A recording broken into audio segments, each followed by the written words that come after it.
Hello friends and welcome in my new video regarding CSIR UGC NET examinations. So friends, many times you have heard about CSIR UGC NET examinations. Many students are trying for years to crack this exam. They keep saying that at least I want to qualify for NET LS. Some are trying for JRF. Everyone talks about these two words when they wish to apply or when they have applied. But many students can't understand these two words correctly. They don't know actual difference between these two words. So friends, क्या आपको CSIR UGC LS and CSIR UGC JRF में difference clearly समझ नहीं आता है? क्या आप अभी भी सोच रहे हो what is LS and what is JRF meant for? And क्या आप हमेशा कंफ्यूज होते हो ये दो टर्म्स के लिए, LS एंड JRF?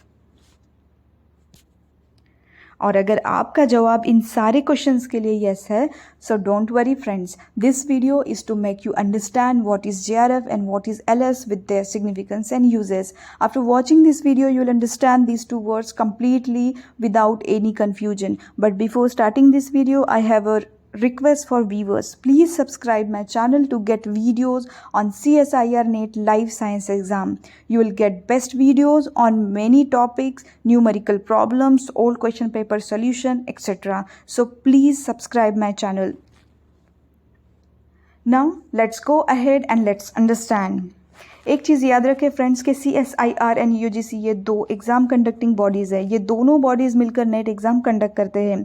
कुछ साइंस सब्जेक्ट्स जैसे कि life science, mathematical science, chemical science, physical science, earth science का नेट एग्ज़ाम CSIR कंडक्ट करता है. एंड बाकी subjects English, all languages, education, law, humanities, drama, geography etcetera, ये सारे नॉन साइंस सब्जेक्ट का नेट एग्ज़ाम UGC कंडक्ट करता है. ये दोनों बॉडीज़ अलग अलग हैं, दोनों के एग्ज़ाम डेट्स अलग हैं, दोनों के रिजल्ट स्टेट अलग होते हैं एंड कुछ रूल्स भी अलग होते हैं. एक बात और याद रखें फ्रेंड्स कि हर सब्जेक्ट का कट ऑफ मतलब जो मिनिमम पासिंग परसेंटेज है, it is different and it changes every year with the merit. Now LS and JRF, these two words are spoken very commonly and are frequently used in CSIR UGC NET examinations. So now let's see what this LS and JRF stands for. LS is for lecturership and JRF is for junior research fellowship. Remember one thing friends, that CSIR and UGC conducts this exam, NET exam, for two reasons. They have two purposes for conducting this exam. Number first, for determining the eligibility of students for lecturership all over India in senior colleges and universities. आपको ये पता होगा कि new rule के हिसाब से अगर आप नेट या सेट क्वालिफाइड हो तो ही आप सीनियर कॉलेजेस या यूनिवर्सिटी में लेक्चरशिप कर सकते हो, वरना आप वहाँ पे लेक्चरशिप नहीं कर सकते.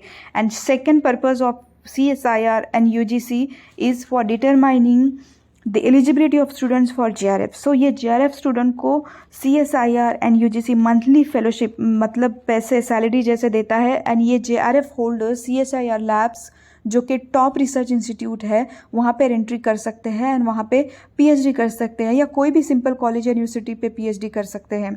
CSIR उसे भी फेलोशिप देगा जो CSIR लैब में PhD कर रहा है और जो कि सिंपल कॉलेज या यूनिवर्सिटी में PhD कर रहा है. बट वो कैंडिडेट को JRF होना चाहिए. Means candidate who wish to qualify this exam and has interest in this exam come from three field. Number first, it is teaching field, second research field and third fresh degree holders field. Applicant from teaching field. ना ऐसे applicants और candidates, एक तो वो college university में teaching कर रहे होते हैं या उन्हें करना होता है और उसके लिए उन्हें नेट क्वालिफाई करना रूल के हिसाब से करना पड़ता है. एप्लीकेंट फ्रॉम रिसर्च फील्ड, ऐसे कैंडिडेट्स जिन्हें PhD करना होता है, JRF लेना होता है एंड नेशनल CSIR लैब या कोई भी कॉलेज यूनिवर्सिटी में PhD करना होता है. And number third field, fresh degree holders. इसमें ऐसे स्टूडेंट्स होते हैं और कैंडिडेट्स होते हैं जो अभी MSc के लास्ट ईयर में हैं, जो अभी पास आउट हुए हैं. ऐसे स्टूडेंट ने फिक्स नहीं किया होता है कि एक्चुअल में उन्हें क्या करना होता है. कुछ स्टूडेंट कुछ स्टूडेंट को दोनों फील्ड से प्रॉब्लम नहीं होती. They are ready to do what they get, they are ready to enter any field. Now let's discuss result criteria of CSIR UGC NET exam. CSIR UGC NET exam result दो category के under publish किया जाता है, LS qualified and JRF qualified. ये दोनों LS मिलने वाले and JRF मिलने वाले नेट क्वालिफाइड स्टूडेंट होते हैं। नेट क्वालिफाइड स्टूडेंट को दो कैटेगरी में डिवाइड किया जाता है, एक एलएस क्वालिफाइड स्टूडेंट बोला जाता है एंड एक जेआरएफ क्वालिफाइड स्टूडेंट बोला जाता है। नाउ जो स्टूडेंट सिर्फ एलएस क्वालिफाई करते हैं उन्हें लेक्चरशिप के लिए एलिजिबल किया जाता है all over India.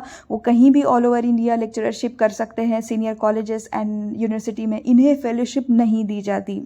And JRF मिलने वाले स्टूडेंट्स को लेक्चरशिप के लिए तो एलिजिबल किया ही जाता है, लेकिन एक बोनस दिया जाता है कि वो लोग रिसर्च कर सकते हैं, पीएचडी कर सकते हैं and with fellowship, that is monthly fellowship, monthly salary पैसे दिए जाते हैं उन्हें।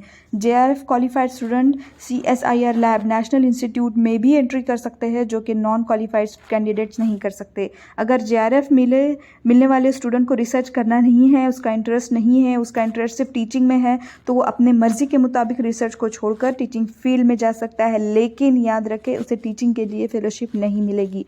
सो CSIR सभी नेट क्वालिफाइड स्टूडेंट को फेलोशिप नहीं देता, वो क्वालिफाइड स्टूडेंट में भी फिर से सिलेक्शन करता है जेआरएफ के लिए, एंड ये सिलेक्शन नेट एग्जाम के स्कोर पर होता है। जो स्टूडेंट अच्छा स्कोर करते हैं उन्हें जेआरएफ होल्डर्स बोला जाता है, एंड जिन्हें मार्क्स थोड़े कम मिलते हैं उन्हें एलएस बोला जाता है, एंड उन्हें फेलोशिप नहीं दी जाती। ये समझने के लिए आप 12th बोर्ड एग्ज़ाम का एग्जाम्पल ले लीजिए। 12th बोर्ड एग्ज़ाम में 40% पर सब स्टूडेंट पास होते हैं। अब किसी को 40 मिलते हैं, किसी को 45, 50, 60, 65, 70, 75, 80, 85, 90, 95, 98 और आजकल तो 100 भी मिल जाते हैं। तो ये सारे स्टूडेंट क्वालिफाई होते हैं जो 40 के आगे होते हैं, लेकिन अच्छे कॉलेजेस एंड मेडिकल फील्ड उन्हें मिलती है जो अच्छा स्कोर करते हैं, जो 80+ होते हैं। तो सेम CSIR में भी यही होता है, एक लिमिट के आगे, एक कट ऑफ के आगे सब क्वालिफाइड तो होते हैं, लेकिन जो अच्छा स्कोर करते हैं उन्हें जेआरएफ दिया जाता है, एंड जो थोड़ा कम स्कोर करते हैं उन्हें एलएस दिया जाता है। याद रखें कि जेआरएफ और एलएस में ज़्यादा डिफरेंस नहीं होता, 2 to 3% का फ़र्क होता है।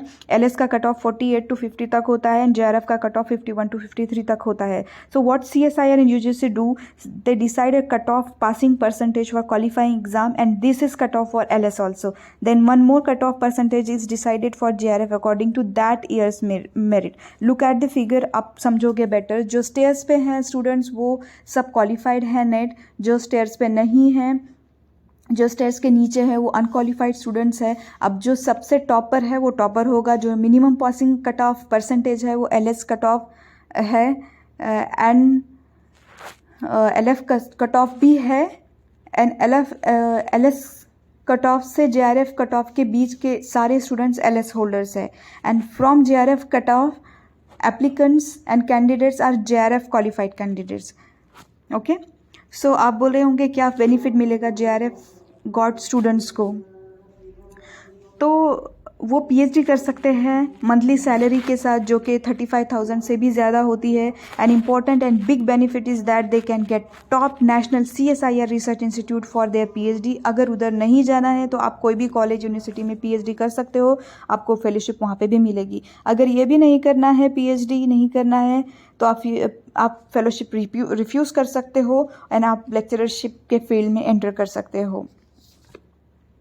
एंड LS गॉड कैंडिडेट्स को बेनिफिट ये मिलता है कि वो लेक्चरशिप कर सकते हैं। ऐसा नहीं है कि LS गॉड कैंडिडेट्स कभी PhD नहीं कर सकते, वो भी PhD कर सकते हैं, लेकिन उन्हें कोई फेलोशिप नहीं मिलेगी। Without fellowship, without payment, without salary उन्हें अपनी PhD पूरी करनी पड़ेगी। सो आई होप ये वीडियो से आपको समझ में आया होगा what is JRF and what is LS in CSIR UGC exam. Please subscribe my channel, thereby you will get videos as early as it is released and you will get benefit. So thank you very much.